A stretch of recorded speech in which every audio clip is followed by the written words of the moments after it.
मोपा विमानतळ पोलिसांनी 22 वर्षाच्या मोपा विमानतळाचो कर्मचारी कुंदन कुमार हाका सोऱ्याच्या नशेत बॉम्ब दवरिल्ल्याचो फटीचो कॉल केल्याबद्दल अटक केला। पूण बॉम्ब दवरिल्ल्याची गजाल फटीची थारली। पळयात पुराय बातमी। शेनवारा पोलिसांच्या नियंत्रण कक्षाक सकाळी सुमार 4:45 वरांचेर फोन आयलो आणि तांकां विमानतळार बॉम्ब आशिल्ल्याची म्हायती मेळ्ळी। नियंत्रण कक्षान ही घडणुकेची म्हायती रोखडीच पुलिशेक दिली। पुलिसांनी ताकतीन बॉम्ब निकामी करपी पंगड, वास काडपी सुन्यांचो पंगड, ATS आणि उजो पालोवपी दळाक विमानतळार आपयले। सगळ्या पंगडांनी सोद तपास सुरू केलो, पूण बॉम्ब खंयच मेळूंक नाशिल्ल्यान बॉम्ब दवरिल्ल्याचो फोन करपी अज्ञात मनशाचो पुलिसांनी सोद घेतलो।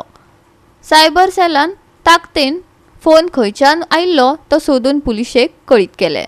ह्या प्रकरणात पेडणे पुलिसांनी एका तरणाट्याक ताब्यात घेतलो। ह्या प्रकरणात पुलिसांचो फुडलो तपास चालू आसा।